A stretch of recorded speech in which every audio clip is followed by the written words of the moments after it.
दोस्तों, बिहार में एनडीए की जीत के लिए बीजेपी की ओर से एक स्क्रिप्ट लिखी जा रही है। बीजेपी के रणनीतिकारों को लगता है इससे एनडीए राहुल तेजस्वी की अगुवाई वाले महागठबंधन को आसानी से हरा पाएगा। लेकिन इस स्क्रिप्ट में एक बड़ी गलती हो गई है। इस गलती का एहसास बीजेपी को विधानसभा चुनाव के परिणाम आने के बाद होगा, लेकिन मुझे ये अभी से दिखने लगा है। वोट चोरी के आरोपों के जरिए बिहार में दोस्तों कांग्रेस नेता राहुल गांधी ने तो पहले ही माहौल बना दिया है। एक तरह से उन्होंने महागठबंधन की सरकार बनने का रास्ता तैयार कर दिया है। अब जो बीजेपी के रणनीतिकारों की ओर से बार बार स्क्रिप्ट लिखी जा रही है, उससे ऐसा लगता है पीएम मोदी राहुल गांधी की ओर से सियासी गद्दी की ओर बनाए गए रास्ते पर फूल बिछा रहे हैं। ताज सीएम नीतीश के सिर से छटकने के लिए तैयार है।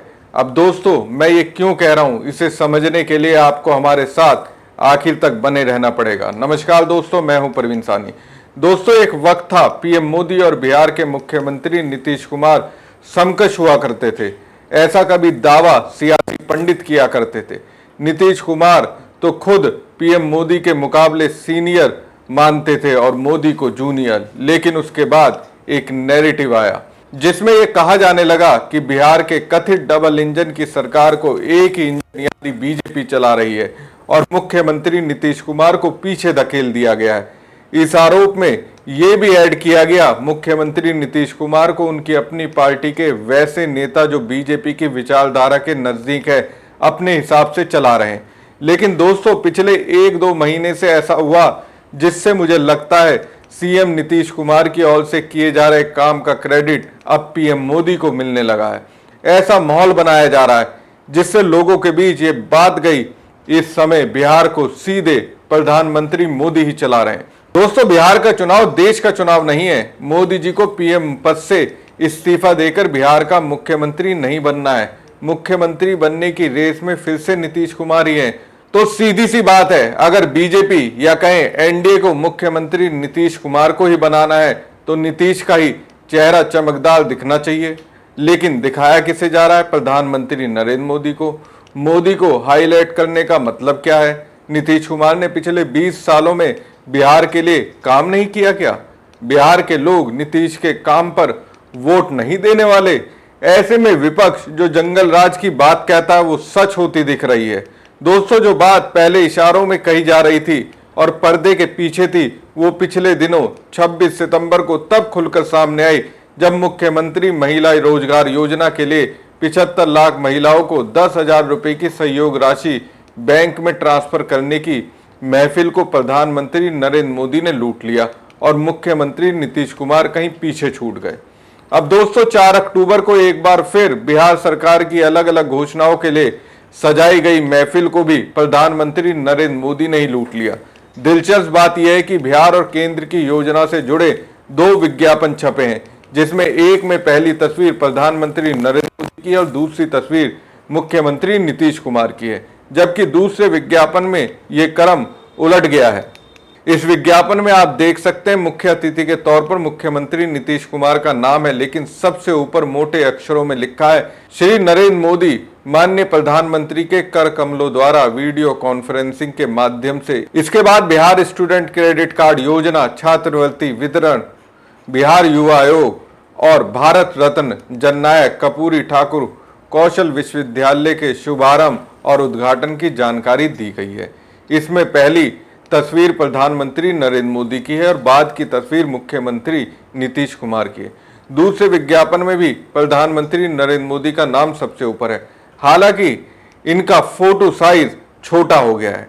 इसमें पहली तस्वीर मुख्यमंत्री नीतीश कुमार की है और बाद की तस्वीर नरेंद्र मोदी की है।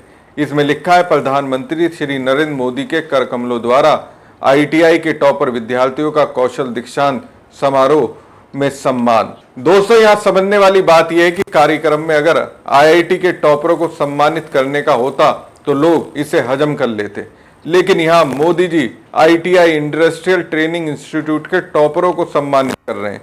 ये बात अपने आप में हैरान करती है। तो मैं जो आपको कह रहा था ना, बीजेपी बिहार में जीत की स्क्रिप्ट लिख रही है, लेकिन इस स्क्रिप्ट को लिखने की जल्दबाजी में ये भी बता रही है कि नीतीश इस लायक नहीं है कि बिहार से जुड़े कार्यक्रमों को लीड कर सकें। दोस्तों, ये कार्यक्रम नई दिल्ली के विज्ञान भवन के प्लेनेटरी हॉल में सुबह 11 बजे शुरू हुआ। पहले विज्ञापन में जहां मुख्य अतिथि के नाम पर नीतीश कुमार हैं, तो दूसरे विज्ञापन में उनका नाम गरिमाई उपस्थिति में रखा गया है। इसकी अलग से खबर नहीं है, लेकिन इस विज्ञापन को देखकर ऐसा लगता है कि नीतीश कुमार दिल्ली में इस कार्यक्रम में शामिल होंगे। हालांकि मुख्यमंत्री नीतीश कुमार की उपस्थिति दिखी तो नहीं। दोस्तों, बिहार के अखबारों में प्रधानमंत्री नरेंद्र मोदी, मुख्यमंत्री नीतीश कुमार की अकेले अकेले या एक साथ तस्वीरें वाले फुल पेज, हाफ पेज और फ्लायर मिलकर कुल 7 विज्ञापन छपे। चुनाव से ठीक पहले भी सरकारी योजनाओं को लेकर विज्ञापन छपते रहे, लेकिन ऐसा पहली बार हो रहा है कि जब राज्य के कार्यक्रम में प्रधानमंत्री नरेंद्र मोदी को प्रमुखता मिल रही है और नीतीश कुमार की बात कहीं पीछे छूट जाती है। इस तरह बिहार के कार्यक्रमों को आउटसोर्स करने की एक वजह तो शायद नीतीश कुमार की गिनती, सेहत और छवि है, जिसे भांपते हुए प्रधानमंत्री नरेंद्र मोदी ने खुद को आगे लाने का फैसला किया है, जो आज के कार्यक्रम में दिख भी गया आपको। नीतीश कुमार क्या कहते हैं, लंबे समय तक अपने हाथ जोड़कर बैठे रहे और वहां से क्या कहते हैं, सम्राट चौधरी बोलते रहे, मगर नीतीश ने अपने हाथ जोड़े बैठे रहे, हाथ नीचे नहीं करे। कुछ सियासी पंडितों का मानना है कि नीतीश कुमार को इस तरह पीछे करने का मकसद शायद यह जमीन तैयार करनी है कि अगर एनडीए की सरकार बनती है तो मुख्यमंत्री के पद से उन्हें हटाकर बीजेपी के किसी नेता को मुख्यमंत्री बनाया जाएगा। अब इस परिस्थिति में नीतीश कुमार से सहानुभूति रखने वाले जेडीयू के नेता तो परेशान बताए जाते हैं, लेकिन जेडीयू में वैसे नेता खुश हैं जिनका झुकाव और लगाव बीजेपी के साथ है, जो मोदी शाह की नजरों में खुद ऊपर रखने के लिए बेकरार हैं। वो संदेश देना चाह रहे हैं कि अब बिहार का चुनाव नीतीश कुमार के हाथ से निकल गया है और केवल नरेंद्र मोदी पालनहार हो सकते हैं। लेकिन यहीं पर बीजेपी और जेडीयू के रणनीतिकार गलती कर रहे हैं। मोदी को सुपरहिट बताने के चक्कर में वो नीतीश को फ्लॉप बता रहे हैं। दोस्तों, जिस तरह से बिहार विधानसभा चुनाव से पहले पीएम मोदी को हाईलाइट किया जा रहा है, उससे नीतीश के करीबियों का घोटाला बीजेपी के मत्थे जाने लगा है। नीतीश कुमार के मानस पुत्र अशोक चौधरी को कहा जाता है, लेकिन वो वैचारिक रूप से बीजेपी के निकट समझे जाते हैं। अशोक चौधरी का नाम 200 करोड़ रुपए की बेनामी संपत्ति की वजह से सामने आया था, जिसका खुलासा जन स्वराज के संस्थापक प्रशांत किशोर ने किया। इसी तरह किसी पत्रकार ने यह भी दावा किया था कि जहां जी ने 5000 करोड़ की संपत्ति बनाई है। हालांकि उन्होंने उनका पूरा नाम नहीं बताया, लेकिन उनके पोस्ट के नीचे आए कमेंट में जिस नेता का नाम सामने आया, उन्हें भी भारतीय जनता पार्टी की विचारधारा के निकट समझा जाता है। ऐसे नेताओं के बारे में समझा जाता है कि नीतीश कुमार की कार्रवाई से बचने के लिए वो बीजेपी का कवच का सहारा ले रहे हैं। पिछले दिनों ये खबर भी आई थी कि बीजेपी ने कई जगहों पर मुख्यमंत्री महिला रोजगार योजना के सरकारी कार्यक्रम को भी अपनी पार्टी का कार्यक्रम बनाने की कोशिश की।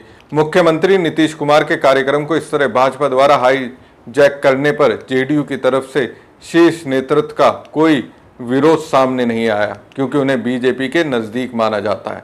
तो दोस्तों, मोदी को नीतीश से ज्यादा तवज्जो देकर बीजेपी या कहें एनडीए ने अपने पैर पर कुल्हाड़ी मारी है। बिहार के लोगों के बीच मैसेज पहुंच रहा है, अब नीतीश कुमार उस स्थिति में नहीं है जो पहले हुआ करते थे। ऐसे में विकल्प के तौर पर बिहार में एक ही नेता दिख रहा है, वो है तेजस्वी यादव, क्योंकि सीएम की रेस में बीजेपी के मुख्य नेता पर मर्डर का आरोप है। बाकियों को तो बीजेपी भाव ही नहीं दे रही है। देखा जाए तो बिहार में बीजेपी तेजस्वी वर्सेस मोदी का मुकाबला कर दिया है। ऐसे में चुनने का एक ही विकल्प लोगों के पास बचता है, वो है तेजस्वी यादव। आपको क्या लगता है? अपनी राय कमेंट बॉक्स में जरूर दीजिएगा। साथ ही खबर को ज्यादा से ज्यादा शेयर कीजिएगा। धन्यवाद।